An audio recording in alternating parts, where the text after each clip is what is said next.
On Sunday, thousands of people will pound the pavement for this year's Heart Mini, the biggest fundraiser in our area for the American Heart Association. And some of that money goes to fund stroke research right here. What you might not know is that Cincinnati is a hub for that kind of work, and it's changing lives. It'll be 16 years in May. Bethany Modell's still running her own race. I go to the gym and do workouts, try to strengthen stuff, and I've noticed an improvement. She had 2 strokes at just 29 years old. They impacted her left side function.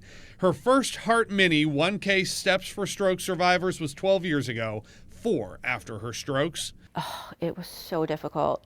I didn't have a cane anymore, but it was still like every step is just difficult. She's come a long way since then, even walking in the 5K. This can happen to any of us, right? And we'll see lots of examples of people who came in with stroke symptoms who are now doing all the things that you can do after a stroke. Dr. Stacy Demmel will be at the 1K Sunday. She leads the UC stroke team, doctors who help every stroke patient in our area. So a big part of what I do is actually research in stroke.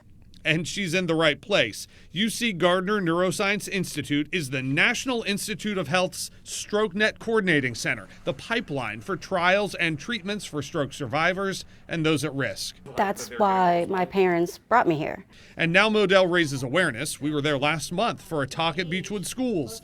Dr. Demmel is also hard at work. So my hope is that with ongoing research, we'll be able to treat patients that weren't included in those initial studies. Maybe it's patients who have some disability at baseline that weren't included in those trials. Building community starts at the finish line. It's inspiring for the people who are just starting. They're like, I can't walk or I'm in a wheelchair, but they know that like maybe next year they'll be the one that's walking.